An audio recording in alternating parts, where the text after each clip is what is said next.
Hello. My name is Andrew Dix. I am the founder of Crowdfund Media Group. We are the publishers of Crowdfund Insider.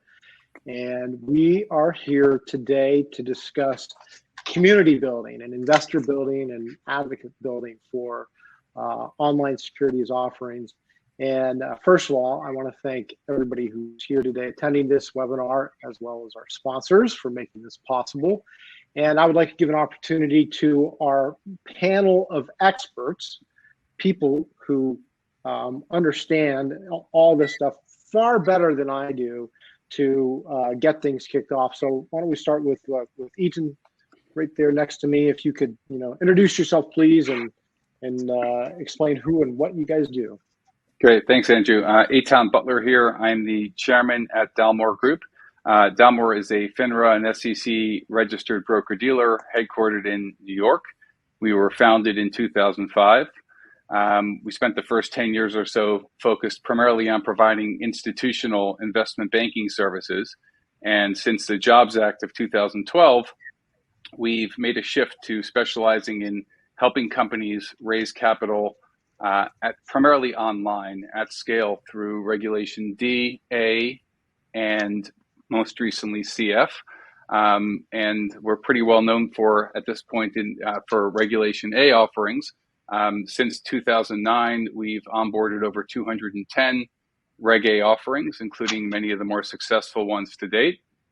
And we're always looking to get smarter and learn more about what's working well and what's not working well, and to share that knowledge and experience with our new clients. Awesome. Jonathan. All right. Thank you. And driving traffic to that through paid media. Cool. Thank you, John. Paul, go ahead. Yeah, I'm Paul Stannard. I'm chairman of a investment fund in Europe and a nanotech foundation to do with nanotechnology, obviously. And we also, my background was, I was a media owner and I developed some technology that was adopted globally by the media industry. And we've been helping raise capital for tech companies, and we did it in Europe and the UK. And then we've started helping companies go through Reg A, Reg CF, and I spent 30 years building communities of engagement through media. Investment is exactly the same. Awesome. Yeah, thanks, Paul. You bring some global perspective to this discussion, so thanks for that. Andy. Thanks, Andrew. Andy Angelos. I'm the president at Forward Progress. We are a marketing agency as well, similar to Jonathan. We have been in business for the past 20 years, and since 2012, obviously, have shifted more of our work into Reg A Plus and Reg D. So our focus is to help companies both raise capital and also to drive revenue. Prior to Forward Progress, I've been in various forms of fundraising. I've done political campaigns. I've worked with large nonprofits on their fundraising as well. And so this has been a nice dovetail because there are a lot of the same principles at work. So look forward to talking with everyone. Awesome. Yeah, thank you for that. So this is actually a key discussion I think that we're having. The securities crowdfunding industry, it hasn't been around for that long. While the Jobs Act was signed into law in 2012, it took many years for the final rules to be issued. And there's been a bit of a learning process. And I've been fortunate enough to kind of watch the evolution of online capital formation over the past few years. And what I've seen is just ongoing improvement and sophistication to the benefit of the industry. I think, like traditional securities, it's truism that securities must be sold. This is not set it and forget it. You list on a platform, the money pours in. It's not a field of dreams where if you build it, they will come. This takes a lot of work. And you can have great companies that have a great securities offering that struggle to raise the growth capital they need because they haven't, gotten all their ducks in a row in advance. And then, you have, other issuers that have a, dedicated fan base. You would think that it would be, a pretty, easy play to raise the capital. It's just not effective. So I think that having these 4 different experts here will really shed some light on the process of what you can or should do to raise capital online and do it successfully, right? I see a lot of offerings that raise a couple dollars but do little else. So I think this will be a very interesting webinar right now. So I want to start things off because I've seen a lot of issuers try and do it themselves. And I want to go around the horn here a little bit and just ask each of you, is that something that is possible? And I realize you guys are enablers, but I want to start with you, Etan. I mean, is this something that an issuer, a smaller issuer, can do themselves? Is this something that they should consider? If you have an existing ecosystem of customers, fans, followers, subscribers, users, or previous investors, and you have a level of sophistication in your approach in-house to marketing, it's definitely possible. For the first-time issuer, the majority of them are looking for introductions to marketing and investor acquisition specialists to help them in that process. Folks like Andy and folks like John that are super experienced in helping companies raise capital online at scale bring a very unique benefit to the picture. Having been involved in so many capital raises in the past, having observed what's working well, what's not working well, the process of raising capital involves testing multiple strategies depending on the type of offering that you have. So I think having the benefit of a professional team that has gone through the process time and time again is super helpful, and oftentimes can end up saving the company a lot of money and a lot of time, even though there's obviously a cost in hiring a third-party marketing company. So we encourage it. We encourage our issuers to speak with a number of different marketing companies that are out there that have experience in successfully raising capital for companies similar to their profile. And it changes, right? There's yield offerings, there's equity offerings, there's consumer products, there's real estate deals. Each are very unique and each require a different strategy and approach. But what's most important is that you have a marketing strategy, right? Like you said, this is not a you build it and they come approach. You want to deal with professionals that are in the business and have done this in the past. So while it is possible, I would say the vast majority of our clients, both on the CF and A and even D, oftentimes will hire a third-party marketing company to help them navigate that process. Okay, so I'm going to take that as a yes, it can be done, but there's a caveat there. You have to have the toolkit, the existing experience. Andy, do you agree with what Etan just said? Yeah, absolutely. So we have clients and partners where we are not responsible for all of the marketing, and that is because they have an internal marketing competency. So especially when you get into a place, Etan mentioned something that's critical, the first-time issuer. So we have some of our clients that are serial issuers. So they've done multiple CFs or multiple Reg A pluses. And in that case, some of the things they just can bring in-house, whether it's the email marketing component or maybe their webinar strategy they're more comfortable doing. So over time, we shift what we're actually doing. But I do think that having someone who has made the mistakes and can kind of help you avoid the things that are inevitably going to go wrong during these campaigns or will be challenges, I think that's invaluable and worth paying for. Yeah, mistakes can be good, and it's better that the issuer doesn't. Someone else makes them for you. Yeah. Somebody else gets to make the mistakes for you. What about you, Paul? Do you concur with Etan and Andy? Yeah, if you can buy into someone else's pain that's been through it and has got the scars, knows the road to walk, then that's always going to be a better path. I mean, we got into this because we're strategy and we were raising money for other people, and they didn't trust themselves to do the marketing piece. So because we were raising money with them, they asked us to work with marketing partners, PR companies and all the rest of it. And as Andy said, sometimes you might be working with 3 or 4 partners and who's the lead and all this sort of thing. So you do need to have a collegiate approach to this, because no issuer has exactly the same challenge. A lot of the channels might be the same, but how you approach the strategy and the messaging may be polar apart. Okay. John, do you have anything to add to this discussion? Can you do it yourself? In different variations, right? To Andy's point, some will bolt on in varying degrees to a company, right? Say they have some in-house marketing capabilities like design, but then to Paul's point, what we'll do is layer on top of that designer. They may have a graphic designer in-house, right? And we'll be able to instruct sort of best practices for ads that we've seen that drive more conversion or something about the messaging, right? So just bolting on in varying different ways and trying to work with the internal components that they have. But again, to Paul's point, definitely some specialization in what we built up over time. We talked about, the mistakes, right?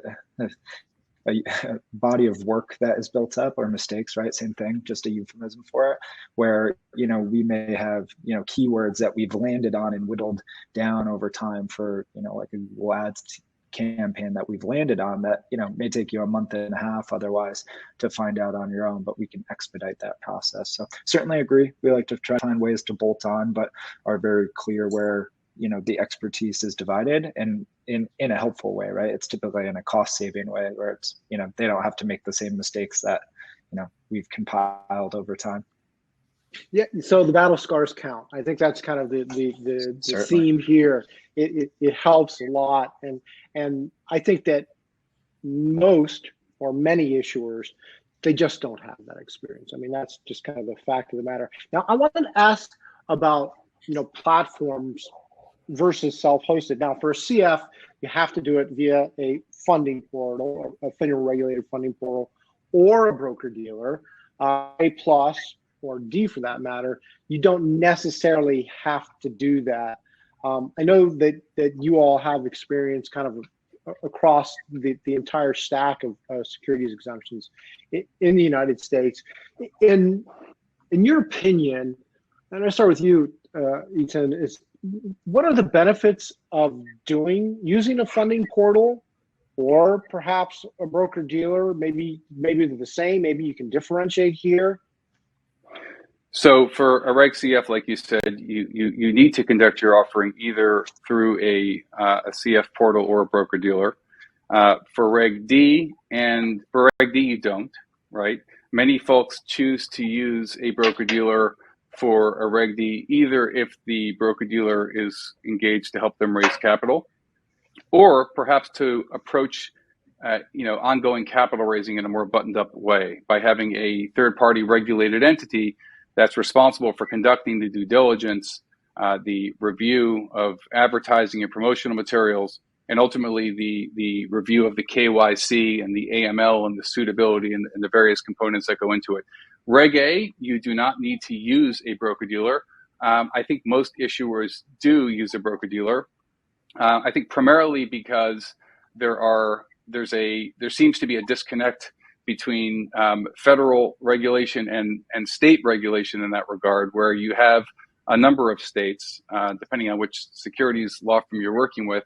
Usually it's about 7 states, including Florida, Texas, Arizona, New Jersey, that it's a bit cumbersome and can be pretty costly to get specific registrations in each of these states. And working with a broker dealer that is licensed in all 50 states ends up being a box check on the offering circular, the Form 1A.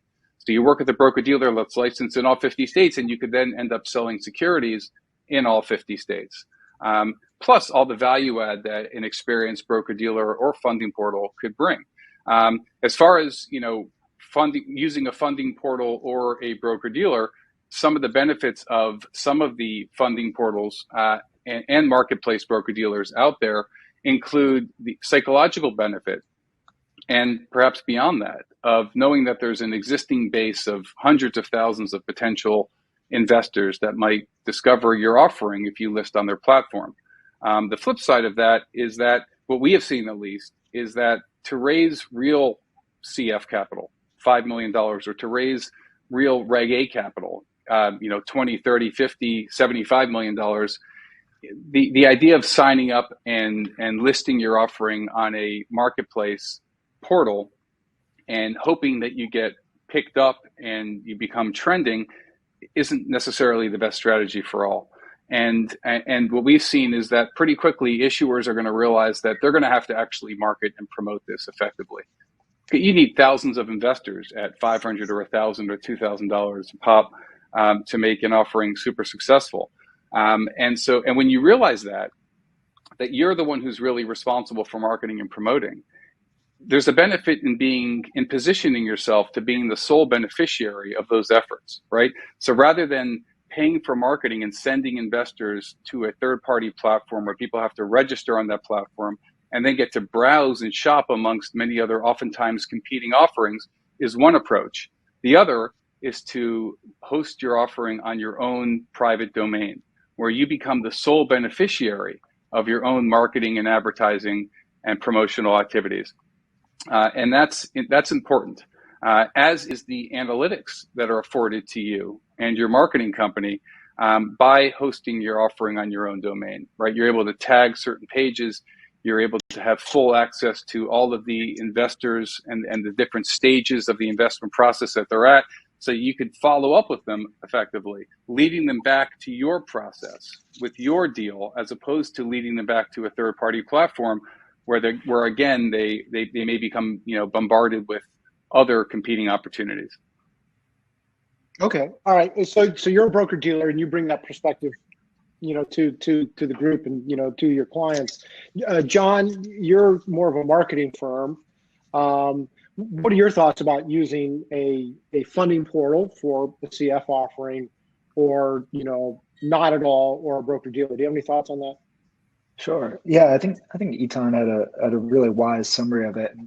Focusing more on the marketing component, would just continue to agree with that, right? If you go on a platform, there is the benefit of the organic audience that you can gain from that, right? But you're only going to get so much organic share in the inverse direction of the number of issuers on that platform, right? Because there just isn't enough oxygen to talk about all of the issuers, right? So, to drive some organic from that, right, is certainly a value of going onto the platforms. But once you're off platform, the ability to get data in a twofold sense, right? Both from the knowledge of where somebody is throughout the funnel, right? Many of the platforms, you'll only get the investors' emails, right? As opposed to in every stage of the funnel. And then once you have that, you can send targeted follow-up for that. Maybe they've not yet signed their documents or something like that. So very targeted follow-up there. Hey, can we help you with that, right? Versus not knowing where somebody is in that. And then the second component of that data, right? Not just their email address and where they are, but the actual tracking of what's working from a paid media perspective.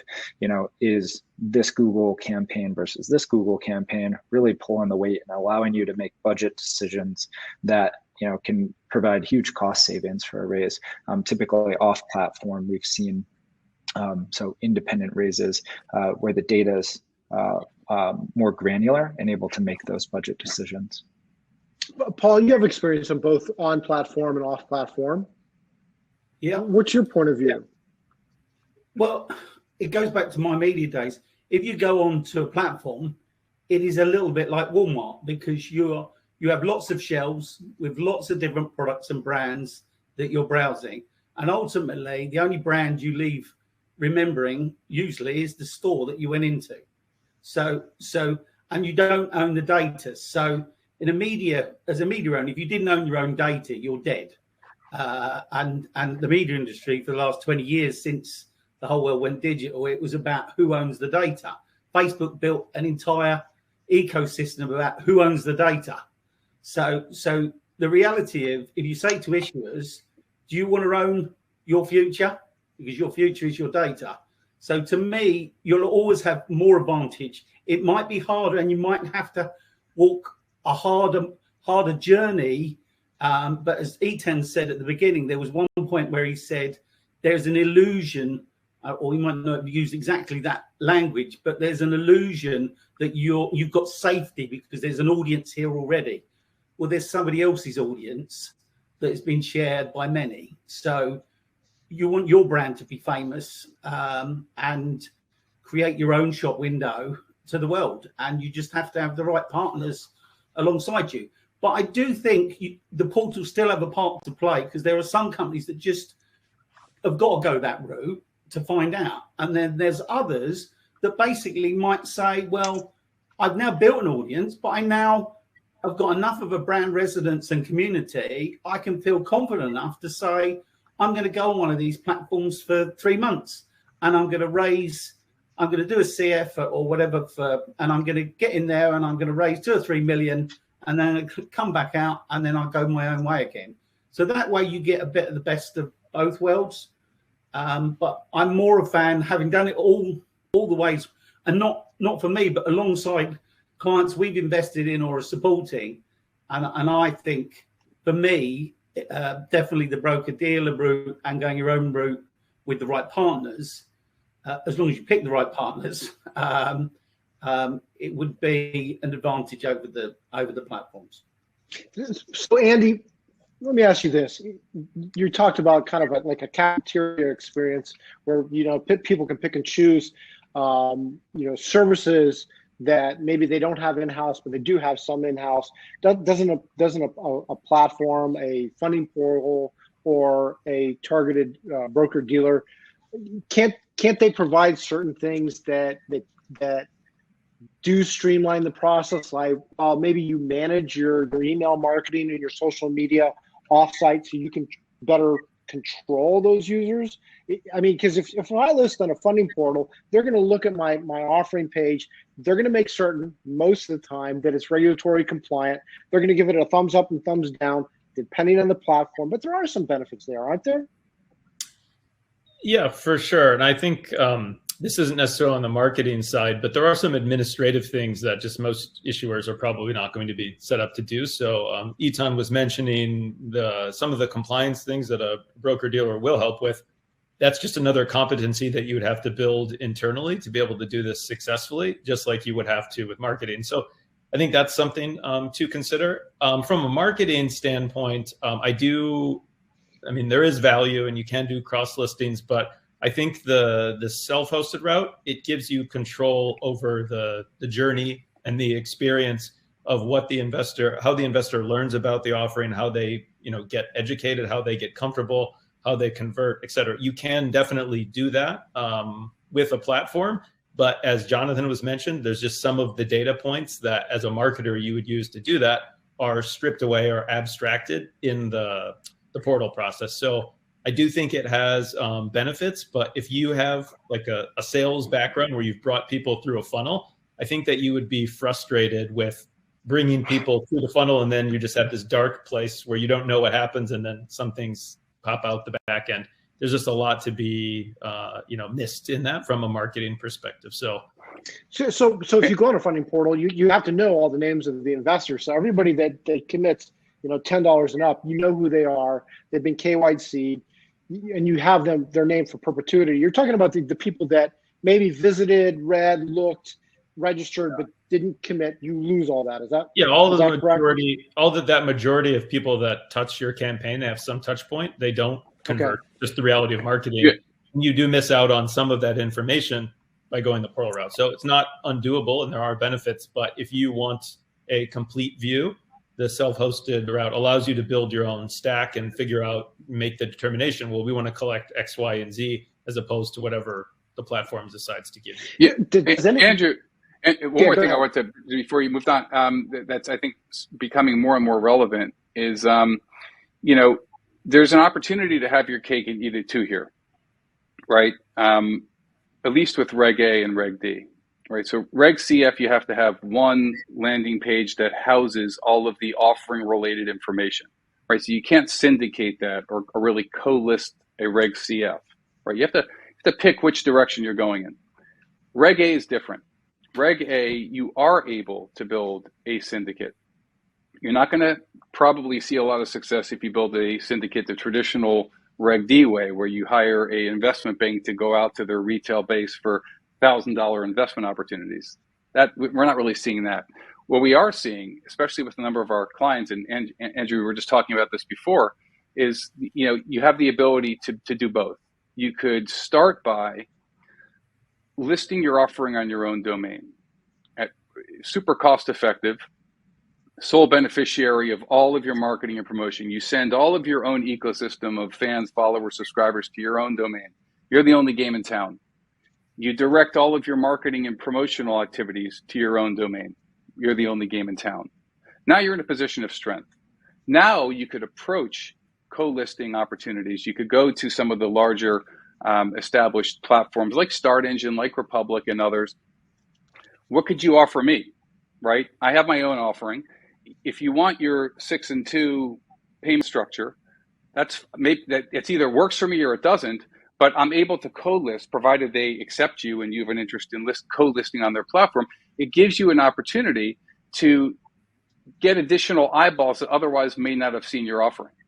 So you get both, right? You get the benefit of being in the game on a platform and hopefully be in a position where you're trending and you benefit from that in some way. You're paying an investment banking like fee for those investors that are introduced to you, but they're not entitled to that fee. It's not the only place that you're hosting your offering. You're doing it on your own domain. I think that's the wave of the future. And we have more and more of our issuers, some very successful ones, that are utilizing that strategy. They're getting both their own offering on their own domain and also co-listing on one or many other locations, including some of the marketplaces. Oh, okay. So in general, this applies to Reg A plus, because you don't have to list it on a funding portal, and Reg D. Reg CF's a little bit different, correct? Because you have to be either on a funding portal or a broker dealer. You have to be one place. Okay. All right. So that kind of makes sense. So there's a little bit of nuance there. Obviously, there's the funding limits with CF at 5 million, A plus at 75, D unlimited, and you can actually, some platforms will allow you to combine a CF and D. I don't think I've ever seen an A plus and D. But I think that's important to point out. What about a lead investor? And I've seen this work in the UK, Paul. So I'm going to ask you first, where frequently larger issuers, because from the beginning you've been able to issue larger rounds, at least in the beginning in the UK, having a professional angel investor or a known VC would kind of message to the community that this was a quality deal or a quality business. Is that something that people should be pursuing? Is that something you're seeing a lot in the United States? Paul, what are you seeing in your experience? Yeah, I mean, in the UK, Crowdcube have done that. They do, a lot of test the water events beforehand, and they get hopefully, a big wow out of that. That's going to prime pump it. But you still need all the other components. You can't, that's just another component that can obviously add to the fuel in terms of keeping it up in the sky and making the marketing work harder and smarter. I mean, I'll give you a perfect example of that. A friend of mine that's involved in my fund, the late Kofi Annan's family, they invested in a nanotech company, the food tech company, and basically Katy Perry and Oprah Winfrey were neighbours. They both invested, and a year later they're raising 250 million. So clearly it does work, doesn't it? And that company's called Appeal. So we just have to get Katy Perry to invest in an offering. Yeah, well, it's not the worst person, or right. To be promoting your brand, probably. But I'll put her number in the chat for anyone in the audience. Yeah. I'll put in Oprah's. Very good. Yeah. Andy, what about your thoughts on getting a lead investor? I think that it's obviously, if you have it, like Paul said, it can definitely be a momentum or like a trigger point to rally the crowds into your offering. But I would go in, unless you have it pre-baked and you know that person's lined up and there's some certainty, I would go in thinking, assuming that that's not the case, and doing all of the marketing work that you need to be successful without it. And then if it does come on, great. Like I said, it's a luxury item and you can definitely use it to your benefit, but I would plan for it not being the case. John, have you ever worked with lead investor offerings where you have maybe a VC, Mark Cuban says, I'm going to buy into this, and everybody says, I want to invest alongside Mark Cuban? Yeah, certainly. And actually that example with Mark Cuban, but to Andy's point, if you don't have the sort of marketing to propel that, right, it can, there'll be the ephemeral little boost from it, but the larger outcome from that can be driving a marketing message behind that, right? So getting that message. Did we just lose John? He froze up here for a second. To your landing page. So I would do it in conjunction with marketing. Oh, sorry guys. How am I now? You're better now, but we lost a portion of that. Okay, so I think it's a good thing. It can help to drive interest by a profile name. I think we kind of agree with that. Sometimes it's not an option. It's a younger firm. It's a startup. You just don't have access to that type of exposure. I think it was Paul mentioned TTW testing the waters. This used to be a unique aspect of Reg A Plus, which has been added to CF. And I think, in my experience, there was a lot of initial excitement about A Plus when this came out. But I think that the expectations were higher than reality. And I kind of get the sense it's the same with CF too. Etan, what are your thoughts on TTW? Do it, don't do it? Is it a good thing, bad thing, undecided? Tell me. We've had a lot of experience, talking this specific point through with issuers and watching a number of issuers utilize testing the waters, which is something you're certainly able to do. I think the challenge is that the question is where you're going to spend your marketing budget, right? And what you don't want to do is start spending a big budget on marketing, leading investors to a landing page, asking them to give you their email and name and indication if most of them are not going to feel obliged to do so without there being a transaction and a prize in doing that. Right, so it makes a lot of sense if you could get real engagement. Some issuers and marketing companies, utilize a heat map to be able to get some confidence that, hey, there's a lot of investors that are coming and checking this out, and a lot of them that are bailing before leaving their sensitive information. I wouldn't leave my personal information or feel obliged to make an indication if there wasn't a transaction in front of me. So I think it could show you certain things, but I don't think it's not going to mimic the conversion metrics that you really need when an offering is live. So I think it's we're on the fence a bit about it. I think there's more and more sophisticated ways to utilize test the waters, and we're always looking at what the other platforms are doing and kind of what's working well, what isn't working well in that regard. It's a very interesting tool because it allows you to get started quickly and hopefully gain some benefit out of that process to give you the wisdom as far as how to allocate your budget towards certain marketing strategies. But there's only so much that you're going to get out of that if people don't feel obliged to leave their sensitive information. Yeah, and I should have probably added that TTW testing the waters is where you can promote a possible securities offering, but you don't have to spend the money to put one out there and make a live offering. And it was designed to save people money. And I think everybody wants to save money. What I saw initially for A Plus is you had a very low conversion rate. So people would say, put their email address in there and say, I'm going to invest, whatever magical number, but you wouldn't do it. And you kind of lost that initial that initial rush or excitement, and it may have fizzled. Andy, what's your experience with TTW testing the waters? I think momentum is everything here, and we tend to see across the board, while there's difference between campaigns, the bulk of people do invest in a few week period from learning about the deal to being pulled through the funnel.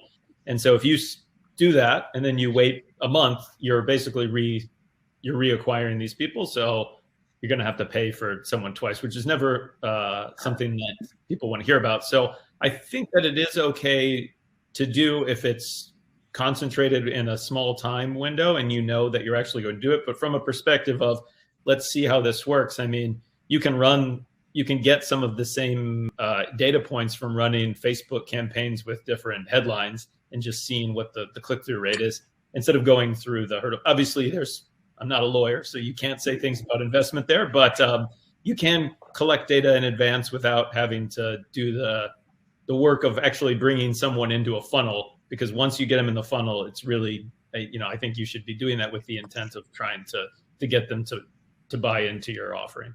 If you have an existing base, if you have an existing ecosystem of customers or followers or subscribers, it can't hurt to do that. The question is, how much of your limited marketing budget are you going to allocate towards testing the waters? I think that's the question here. So it can be used for folks and there's no reason not to. But beyond that is it's a question. Paul, I'm going to tap into your UK experience once again.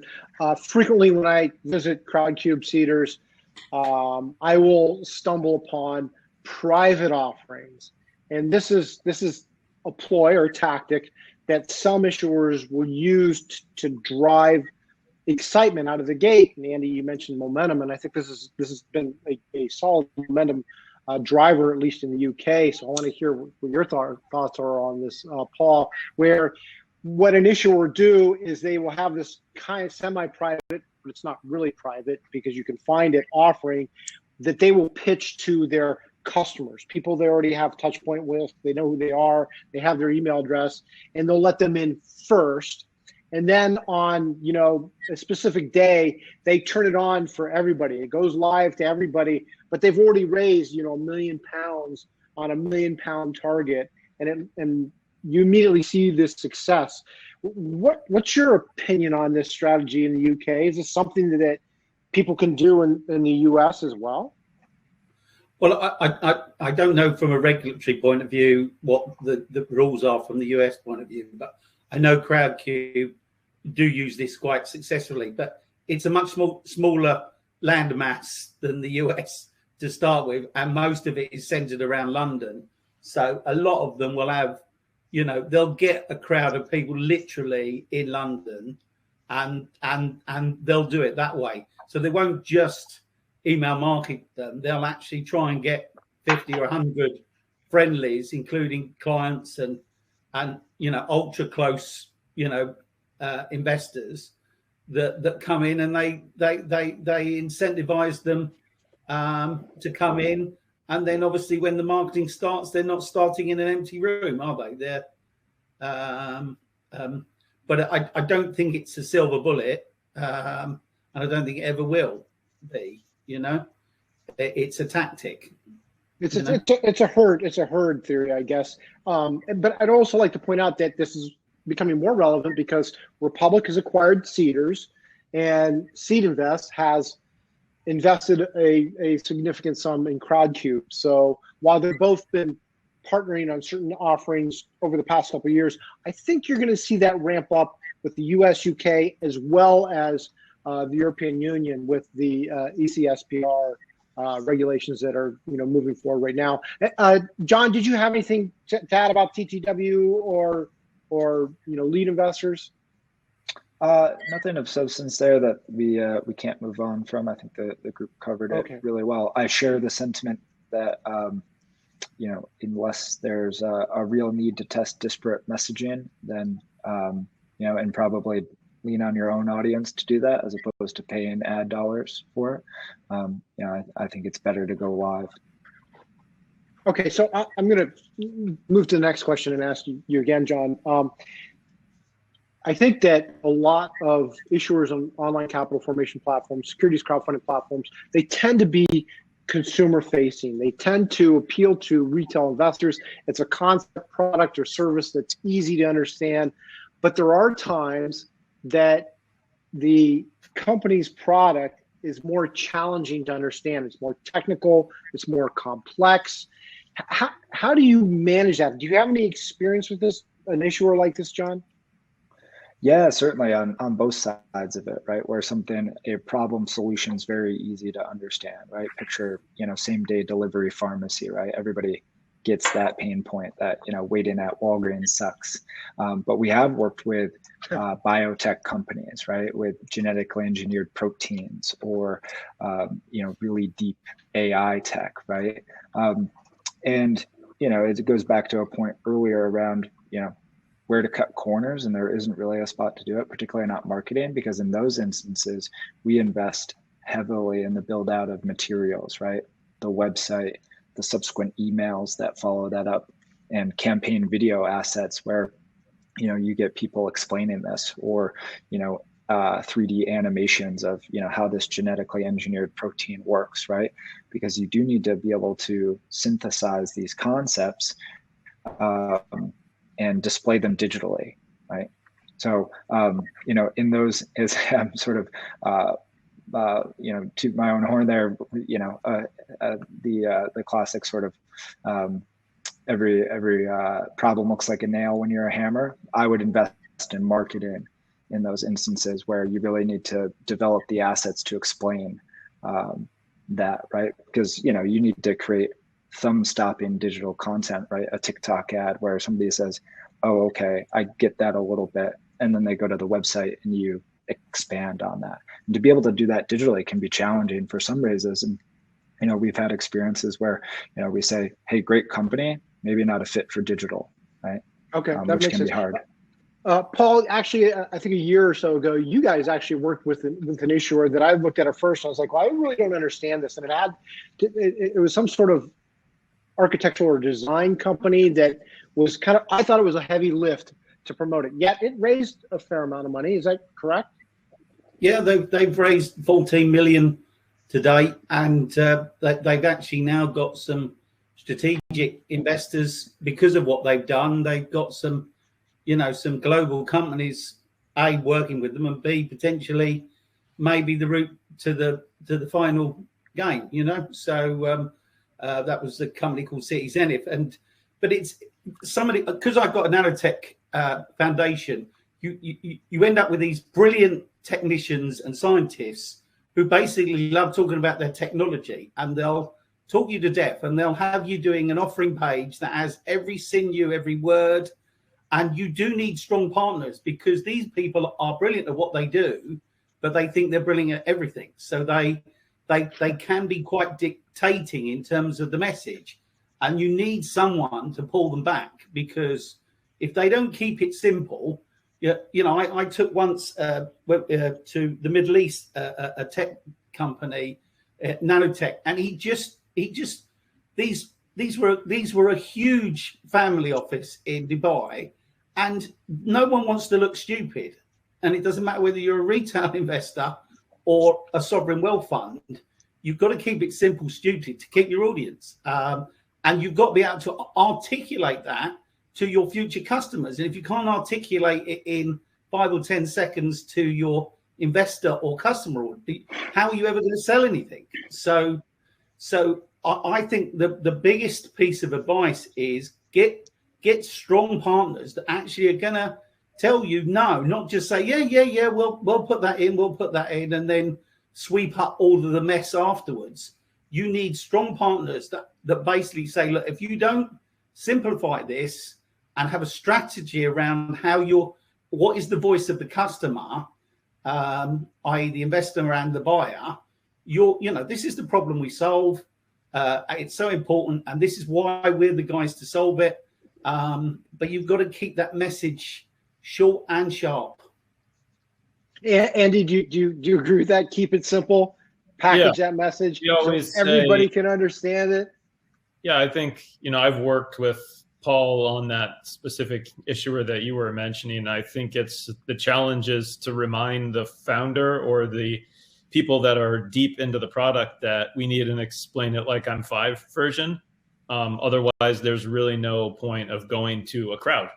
If you have to talk to a highly technical audience, there are investors out there that do that, and there's not much benefit to you go find those people. You know, it's a different sales problem. There's 100 people that understand what you're doing. There's enormous potential.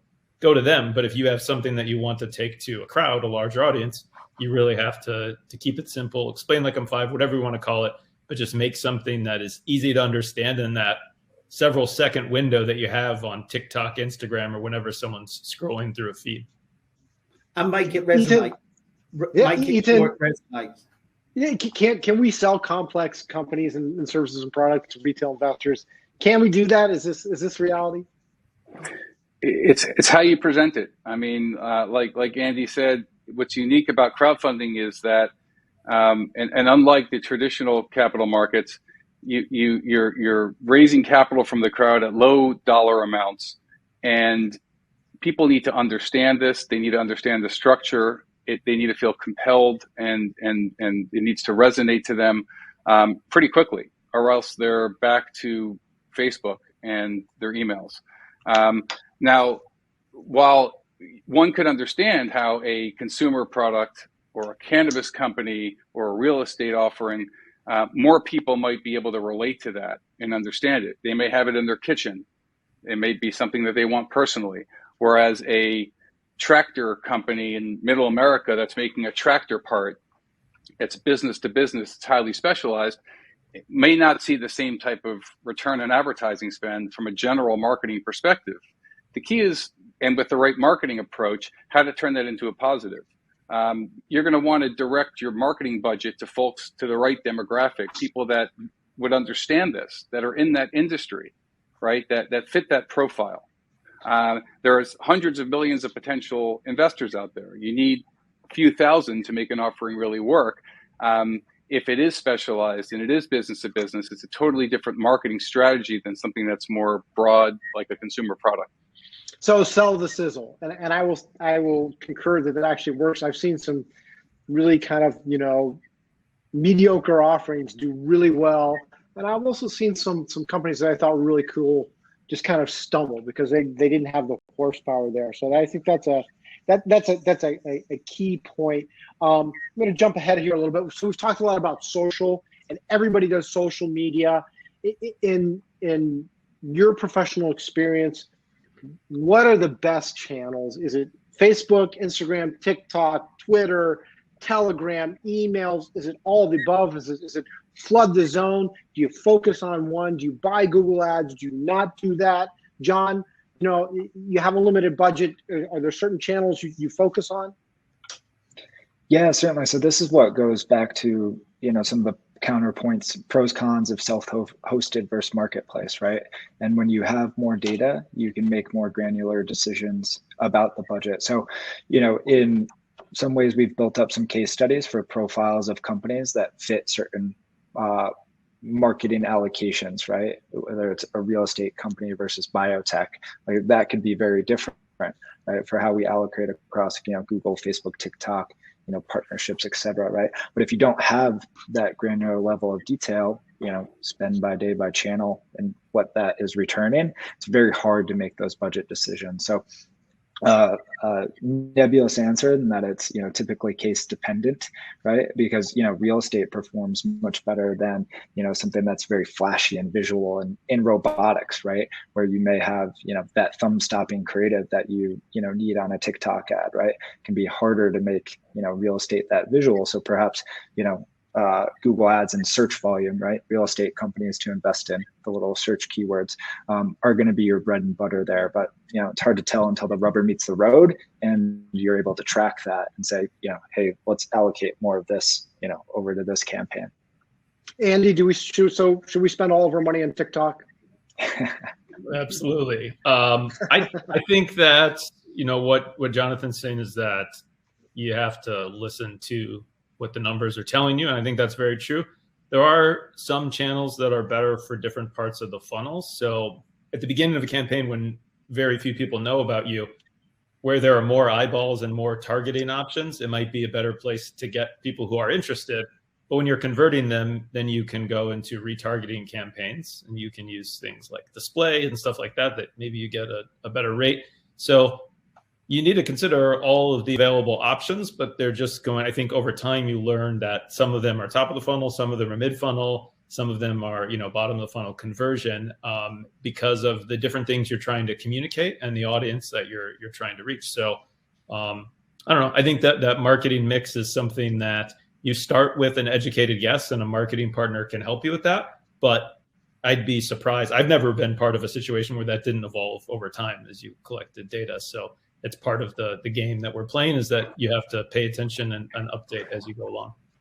Etan, do you spend all your money on Facebook ads? I don't, I'm not a big fan of Zuckerberg. He's rich, but, I think Facebook's a little bit nefarious. But is that where you need to spend your money? You, like my buddy Jason Fishman at DNA would say, it's about test, optimize, and scale, right? And you want to test across different platforms to see, what is converting well. And when you find the right return on advertising spend, then that's you stay there, and you pour more of the advertising budget into those strategies. So it depends on the offering, it depends on the season, the pricing, right? And then obviously the conversion that you're seeing from the testing efforts that you're doing at the beginning of a campaign. Okay, Paul, you're pretty big on email. Yeah, only because some of the issues that we work with, it's aligned to that because of their specialisms. I think, I have a simple thing that we used to say when I used to do talks when I was in the media. It's about having the right reach across the right channels for your business. Test, as Etan said, and then replay the new learning and repetition of that message across multi-channels. I'm old enough to remember before Google when the media industry used to hate it that Yellow Pages, the big yellow book, used to get all the plaudits, that it got all the response because that was the last place you looked before you made the phone call to the business. And Google's the new Yellow Pages. And it's not one thing. Whatever attribution tools and tracking you have, you also have to have a good reputation online. So you have to spend money on that. So people find good things about you. There's good stories in the media that says why you're relevant. Because if you don't understand the technology, but Forbes has said you're great, well, you're halfway there, aren't you? Or Crowdfund Insider, of course. But it's the sum of all those parts. But it still comes fundamentally, if you don't go out with the right message and you don't mix all those things together, you can't bake the cake. That's the truth of it. I still get a Yellow Pages book dropped at the end of my driveway. And when I see it out there all soggy, I pick it up and I walk straight to the bin and off it goes. And I'm always perplexed as how they scam these people into paying money for this advertisement. But that's before Google, right? That's BG. So I want to go around because we're running out of time. I want to answer a few of these questions because they're pretty good. I want to go around the circle here and ask everybody to kind of provide an empirical experience, an anecdotal issuer that was kind of interesting and why it was success, because I think, storytelling like that kind of brings it home to people that want to learn what they need to be doing to raise capital online. And I'm going to start with you, Etan. What's a kind of a cool offering that was really successful and why? So without mentioning the names, we had a cannabis offering last year that raised $50 million in under 3 months. That included a little over half of the offering was raised from institutions at the same terms as retail investors, which I found particularly interesting. We have a solar power car now that has, I believe, $350 million in pre-orders that I think has just crossed $40 million raised. And there's one example, another really interesting example that we were able to get co-listed on 2 of the major crowdfunding marketplace platforms out there. So they have their own domain, but they're also co-listed on 2 others, is a company in the prefab home space. I think they're at $25 or $30 million so far, and they got there pretty quickly. So, we're seeing it across different, obviously real estate and REITs have had a lot of success. robotics. We've seen a lot of successful offerings, but my favorite utilization of the Reg A exemption are with what we call series issuers. These are fractional share platforms. Rather than getting qualified to raise up to $75 million for one specific offering, they break it out into a number of different series. It's very popular in the collectible space, in the single family home space, the art space, racehorses, NFTs, where the issuer is releasing asset after asset, each in its own dedicated corporate structure. In essence, drawing down from that max 75 million per year afforded to them through Reg A. That's a community building exercise. It's a business. It's not a one and done capital raise. And we're seeing tremendous growth in that segment of these series issuers in Reg A, and I think that's gonna continue. Okay, interesting, John. So an issuer of note was one of the ones I was alluding to earlier, right, where they're pretty AI focused, right, which can be hard to articulate in a raise. So, AI powered identity solutions, right, using biometrics at the intersection of biometrics, privacy, and cybersecurity, right? So something that can be hard to have resonate digitally, but the focus there was on, how do you solidify that messaging into something powerful that a retail investor can easily consume and expand on that with webinars and educational content around that. But the company also had really great updates that continued to happen throughout the raise, right? Which you can imagine as you bring in people, they may be interested, right? They're learning about your company, and then there's an update, right? You have a new partnership, right? You have a new customer, and those continue to come out. One of the things that we push issuers on is having a steady stream of those updates to really help propel the raise and drive those people in the funnel to, understand your business further and, feel the momentum of that company during the raise. So a really great company there, both in terms of messaging and their ability to continue with the updates over the course of the raise. And it was a really successful campaign because of both of those. Okay, cool. Paul. Yeah, I'm going to talk about the future to a certain extent, because I actually think there's going to be some pretty cool solutions that are going to come around medtech. And if they can craft their messages, they're going to reshape how we deal with healthcare, because the old model for investing in a broken life sciences model is just made for the public, because, and especially in America, where how you finance health is very difficult in a lot of ways.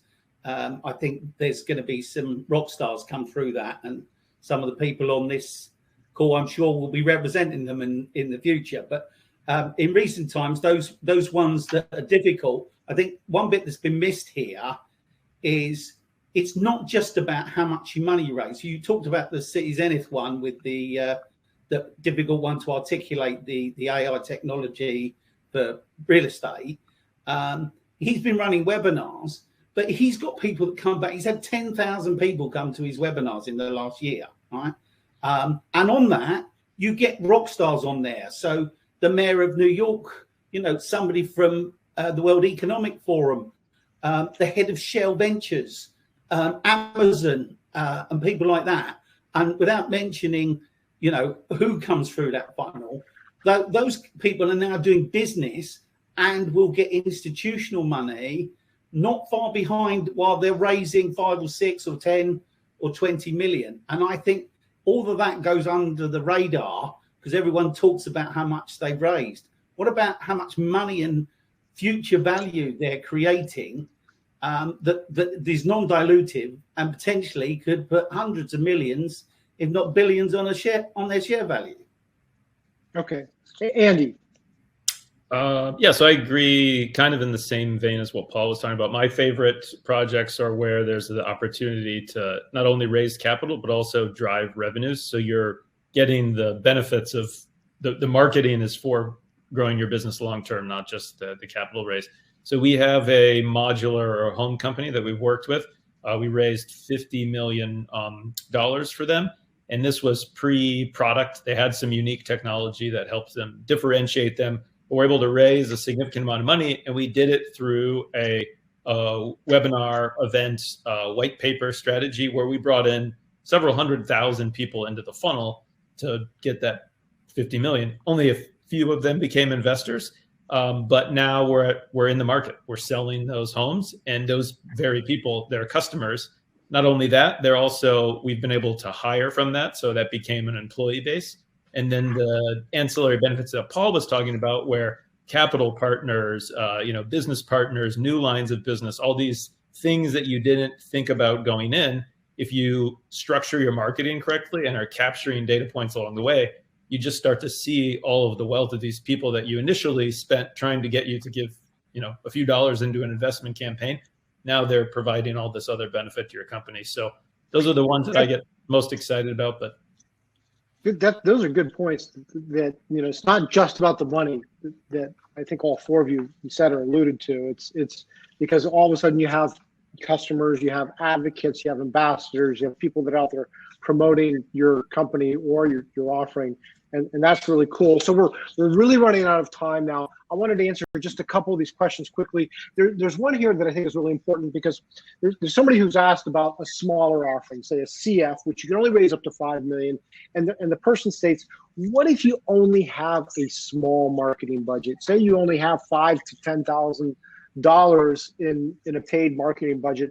Is this somebody that any of you will talk to? Can you give them some advice as to how they can leverage smaller resources to raise a lot of money? And I'll open it up to anybody.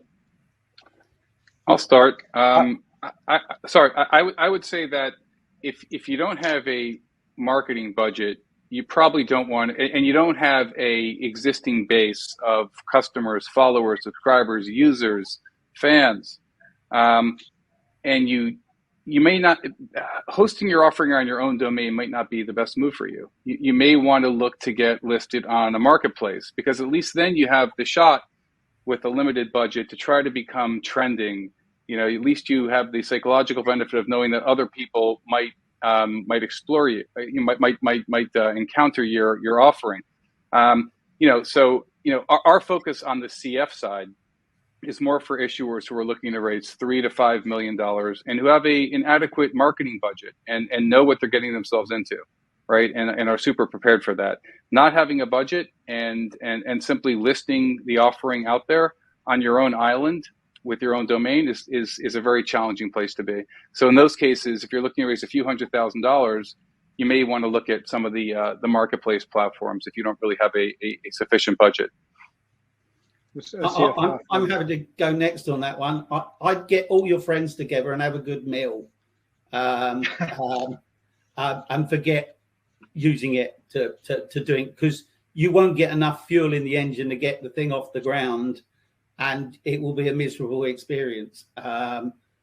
This takes a lot of ingenuity, crafting, and budget to get the great big plane off the ground, and then you've got to keep it there. And you can't do that with $5,000 or $10,000. You'll be better to wait until you can raise some proper money to actually go and do it. So have some fun with some friends would be my advice. John, anything to add? Similar, right? So spinning the wheels, going out independent, I would focus on going on a platform. And then what is that minimum viable amount that you could take from a couple 100,000, maybe raised from a platform that you can get traction out of, right? So, drive something meaningful with the business. I see it's med tech, so a little bit harder, not necessarily direct to consumer where you can, take 100K and turn that into 300, but what's a partnership or a distributor that you can get and then go back to your audience of both investors and community and say, hey, we did the thing, now here we are again, and use that as a stepping stone to the next level of the raise. So I'd go on a platform and not expect to, reach the full 5 of a Reg CF, but what can you do with that to drive some meaningful traction to prepare for raise number 2? That's a good point. But I think issuers also have to set a meaningful hurdle amount.